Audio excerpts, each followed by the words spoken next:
Každý hľadá dokonalý make-up, ale čo robíš preto, aby tvoja pleť vyzerala dobre aj bez neho?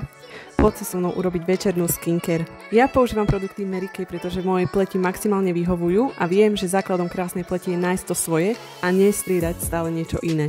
Začínam odličovačom. Tu stačí jedno slovo. Dokonalosť. Odličí všetko, aj voďodolný make-up, jedno stiahnutie a všetko je preč, bez pálenia, bez masnoty.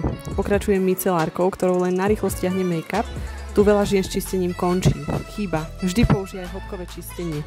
Toto 3D je úžasné. Už po prvom použití budeš cítiť, že tvoja pleť je čistejšia a jemnejšia. Nezabudni na tento krok ráno aj večer. Je to naozaj podstatné. Po čistení použijem tonikum. Krásne hydratuje a pripraví pleť na ďalšie hydratačné zložky.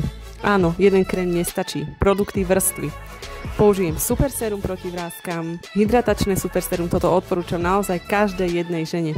Potom retinol, to je naša novinka, ktorý znova odporúčam každej žene. Retinol je niečo, po čom naozaj uvidíte na pleti rozdiel. Potom môj obľúbený nočný obnovujúci gel s mikroguličkami, ktoré po stlačení prasknú a ja si tak dám do pleti čerstvé vitamíny.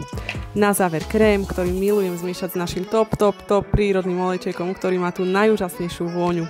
Ja ho pridávam aj do make-upu, do telového mlieka, môžeš ho pridať do kúpeľa, proste tento olejček musíš mať. Nie vždy sa ti možno večer chce, ale keď nájdeš tú správnu kombináciu pre seba, zamiluješ si to tak ako aj ja.